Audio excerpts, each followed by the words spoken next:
Bonjour à tous, nouvelle petite vidéo du jeudi. Aujourd'hui on va profiter du beau temps pour parler de graminées. Bon, c'est un peu un gag. Sachez quand même que la météo actuelle, tout le monde s'en plaint, moi j'en suis très content, parce que faire des trous au jardin quand c'est mouillé, ça va mieux, les racines, ça repart mieux, les plantes, elles crèvent pas de soif. Franchement, j'ai jamais géré aussi peu de SAV que cette année. Preuve que les gens qui me disaient que le problème n'était pas l'arrosage se fourvoyaient un petit peu. Bref, je digresse et je suis pas très gentil quand je dis ça. Allez, je vous parle de graminées, pourquoi? Parce que plein de gens en veulent, parce que c'est une plante qui est hyper adaptée à la région, au sol, enfin une plante, une famille de plantes. D'ailleurs, savez-vous que techniquement le genre graminées n'existe plus, hein, on ne parle plus de graminées, on parle de poacées. Mais bon, vu que personne ne sait ce que c'est une poacée, je continue à parler de graminées, mes excuses aux botanistes. Donc ouais, c'est très bien adapté au sol de manière générale chez nous, c'est plutôt résistant au sec, donc ouais, en préambule je l'ai dit, on n'a pas eu trop de sec, mais on sait quand même que la tendance est vers plus de chaleur et de sécheresse. Et il y a plein de couleurs, à défaut d'avoir beaucoup de fleurs, même si les pénicétums, choses comme ça, font quand même des... Alors c'est pas l'inflorescence, pas de goupillons, choses comme ça, mais c'est quand même assez décoratif, même sur le côté aéré. Il me faudrait une vidéo de 42 minutes 30 pour tout vous présenter, donc je vais essayer d'être un petit peu sobre, même si c'est pas mon point fort. Je vais vous montrer une poignée de variétés que j'aime bien, on survolera d'autres enfin, voilà, sur la vidéo si vous avez des questions. Si vous identifiez une plante qui vous intéresse, vous n'hésitez pas. J'ai des gens qui me font des captures d'écran, des vidéos et qui m'entourent la plante, qui veulent savoir, n'hésitez pas à le faire. Hein. Je l'ai eu 2-3 fois, ça me va bien. Parce que c'est sûr que si vous me dites quel est le nom de la plante à gauche, en bas, à droite, plus dur. Allez, intro très longue, c'est pas grave. Je vous présente une de mes préférées, et en tout cas qui fait partie de mon genre de graminées préféré, c'est les Carex. Ça, c'est ce qu'on appelle le Carex Prairie Fire. Alors, vous voyez, tout seul, on voit pas trop la couleur, parce qu'en fait, il a les pointes qui se teintent d'orange, rouge sur l'automne. Quand vous le prenez sur le global de la vidéo, on voit tout de suite mieux la logique. Donc, c'est vrai que c'est une plante qu'on plante souvent, pas toute seule pour un peu ressortir, ou alors à côté d'autres feuillages plus clairs pour faire ressortir. Moi, les Carex, c'est des graminées que je préfère parce que c'est des graminées persistantes qui montent pas trop haut et qui fleurissent un peu moins, donc moins allergisantes. C'est un peu le problème pour certains. Vous mettez du pénicétum chez vous si vous êtes allergique aux graminées, c'est que vous vous aimez pas, quoi, parce que c'est vraiment très allergisant. Voilà, donc le genre Carex, on aura l'occasion d'en voir d'autres. C'est mon préféré, vraiment compact, s'adapte de partout et plein de couleurs. Celui-là, il est rouge, je vous montrerai des blancs, des verts, je vous montrerai plein de trucs. Plus costaud que le genre Ucinia. L'Ucinia est un peu plus fragile. J'arrive à avoir de la perte en hiver, notamment en cas d'hiver humide et froid. Alors, on a eu peu d'hiver humide et froid dernièrement, à part l'année dernière, mais bon, un peu plus fragile. Par contre, vous êtes sur des teintes de rouge vraiment, et on peut faire des tranchées très sympas. Voilà. Je vous parle d'une graminée que moi, personnellement, je ne conseille pas forcément beaucoup, pas parce que je l'aime pas, mais parce que je n'y pense pas. Par contre, j'ai Céline, que vous avez vu dans une vidéo il y a 15 jours, qui adore ça, elle en met partout. Et je dois avouer que le rendu est pas mal. Elle a un défaut, c'est que j'arrive jamais à prononcer le nom, c'est des Aconecloa. Ouais, c'est... Bref. Il y a beaucoup de variétés d'Aconecloa. Celle-ci est vraiment sympa parce que c'est un côté jaune, strié vert, strié rose. C'est tricolore, c'est vraiment chouette. Il en existe d'autres variétés, celle-ci pour le coup est caduque. Hein. En hiver, vous n'aurez plus de feuillage. Je vais illustrer mon propos avec une autre variété magnifique. Si avec ça vous n'avez pas envie de l'acheter, je ne comprends pas. Alors ça, c'est par exemple la variété qui va faire des pousses rouges. Je ne sais pas si on se rend bien compte sur la photo. C'est pas très télégénique tout ça, mais voilà. C'est une variété, en fait, les Aconecloa vont être plutôt denses, très denses, pas forcément très haut. Vous n'avez pas le côté très fin des autres graminées. Et c'est vrai qu'on peut faire des contrastes. C'est un feuillage qui rappelle un petit peu, toute proportion gardée, celui du bambou, sans toutes les contraintes d'envahissement et tout. Et avec un côté décoratif, à mon avis, bien supérieur. Ça, c'est de la Stipa gigantea, c'est assez classique, je ne vais pas m'arrêter dessus. Ça, c'est toute la collection de Fétuc. Alors la Fétuc, je peux m'arrêter un peu dessus, parce que la plus connue, c'est la bleue, tout le monde la connaît, ou presque. Avec du rouge de Carex, du jaune, ça fait des super contrastes, c'est vraiment fun. Un peu moins connue, en fait, c'est la Amigold, un petit peu jaune, vous voyez. Pareil, vous les associez les deux, c'est pas mal. Parce qu'en fait, ouais, la graminée, c'est vraiment des trucs où on va chercher des contrastes. Parce que il n'y a aucune graminée que je trouve belle toute seule. C'est relativement basique, c'est fin, c'est pas... Mais par contre, c'est vrai que sur des contrastes de volume et de couleur, c'est là où ça prend un peu d'intérêt. Là, ici, on retrouve quelques variétés de Carex, notamment le Frost, qui est sympa, qui est presque blanc.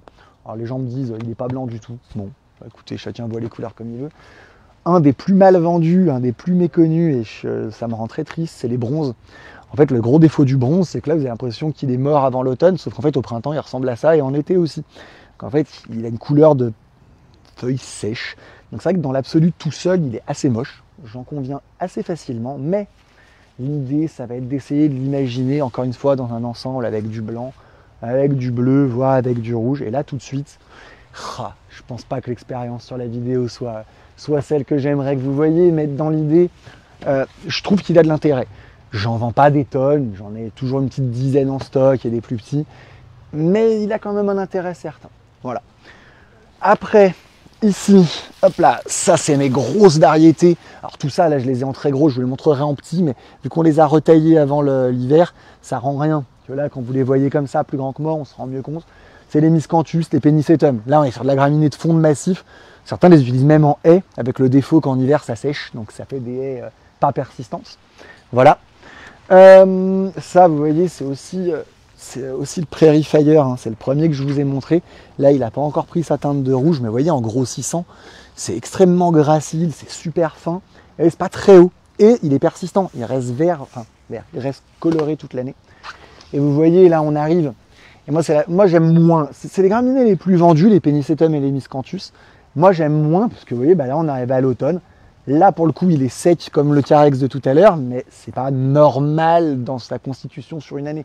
Il y a 9 mois de l'année où il ressemble à celui que je vous ai montré tout à l'heure. Et là, en fait, ça sèche à la base, ça va sécher entièrement. L'idée, ça va être de recouper au ras du sol pour que ça reparte à neuf l'année d'après. Il y a des gens qui me disent, mais si on coupe pas au ras du sol, vous faites comme vous voulez. C'est juste que si vous coupez pas au ras du sol, vous allez avoir la plante l'année d'après qui va pousser au milieu du sec. Et là, vous allez devoir vous démêler à nettoyer tout ce qui est sec au milieu de ce qui est propre. Je préfère 1 milliard de fois ne rien avoir dans le jardin, avoir un trou dans le jardin, un truc coupé et un truc qui repart très propre sur mars-avril, que de faire des compromis plus ou moins valables esthétiquement et moins pratiques. Voilà. Donc vous voyez, c'est vrai que cette partie-là ressemble quand même beaucoup plus à des plantes un peu mortes que les Carex que je vous ai montré au début, qui eux ont l'immense avantage d'être persistants. Voilà. Hop, je dis que je présentais pas tout, mais j'en suis pas très loin en vrai. Hein. Vous voyez, là c'est pareil, on est sur du caduc, donc vous voyez, on est beaucoup sur des calamas grossis, des choses comme ça. L'esthétique à l'automne est pas sympa, mais par contre c'est vrai que vous avez des choses beaucoup plus montantes. Les Carex sont des choses relativement basses, donc en fait ça s'associe très bien. Vous voyez, là c'est la partie plus caduc, et on se rend quand même bien compte que voilà, on rentre dans la période d'automne. On retrouve quelques fétuques, vous voyez, typiquement les fétuques dont je vous parlais au début, là, et pour illustrer, la fétuque elle est persistante. Parfois, en sortie d'été, ça fait un peu du foin comme ça. Votre fétuque, vous la prenez comme ça, vous la coupez là, ça va vous faire un petit moignon, mais elle va repartir toute neuve l'année d'après. Vous faites ça tous les 2-3 ans, c'est pas mal. C'est un truc de feignant, mais honnêtement, si vous me présentez quelqu'un qui aime enlever fil par fil les trucs secs d'une fétuque, je lui propose un contrat directement parce qu'en fait personne n'aime ça. Voilà, là, après on retrouve toute une série, c'est un petit peu les mêmes que tout à l'heure mais en plus petit. En gros, les graminées, on commence à 2,90 sur les formats Godet, comme ça. On retrouve le Carex bronze, vous voyez, il n'était pas plus vivant qu'en gros. On retrouve le Curly en blanc. On retrouve l'anémantelle dont j'ai pas parlé, qui fait des petits reflets un peu rouges, qui est assez sympa également, et que je devais avoir là-bas, mais bon, j'ai zappé d'en parler. Voilà, voilà. L'opiopogon, on le range dans les graminées, mais c'en est pas une, et puis bon, ça pousse pas très vite. Après, moi j'adore ça. Hop là, c'est des feuillages noirs. Voilà. Pas forcément, ça c'est aussi un opiopogon à feuillage vert. C'est la raison pour laquelle on le range avec les graminées alors que c'en est pas une, c'est que vous pouvez faire encore des contrastes de couleurs avec le feuillage. On retrouve ma fétuque de tout à l'heure en format petite taille. On retrouve le Pennisetum rubrum, non on le retrouve pas, j'en ai pas là-bas, qui est un Pennisetum rouge, qui est un peu moins rustique, qui craint un peu plus le froid. Donc voilà, il fait des très gros volumes, un feuillage rouge, du goupillon vraiment très sympa, mais un peu moins rustique, même si depuis 5 ans j'en ai pas fait geler.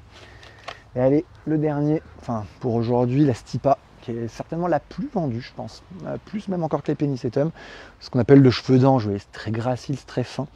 Elle fait relativement peu de floraison, et en fait, vous savez, un côté, ça associé avec du Carex, elle sèche quand même en hiver, hein, mais associé avec du Carex, vous avez le côté très aérien, le côté persistant. Voilà.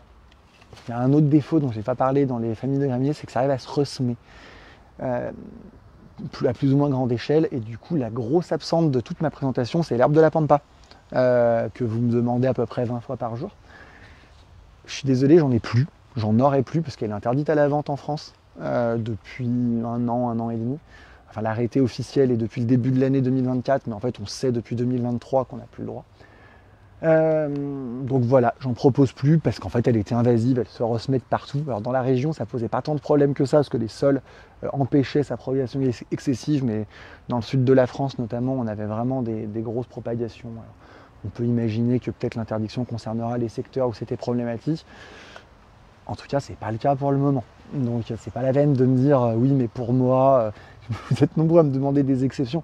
C'est la loi, je risque pas de perdre mon magasin juste pour vendre de l'herbe de la pampa, qui est une plante certes sympa, mais j'espère vous avoir démontré que dans les graminées, il y a quand même plein de trucs à faire, et même si vous n'aurez pas le gros plus morose globalement, il y a quand même matière à se faire plaisir. Voilà, j'ai fini. Ça ne dure pas 42 minutes, mais on ne doit pas en être si loin que ça. Je remercie à ceux qui sont arrivés jusque-là, et puis à la semaine prochaine.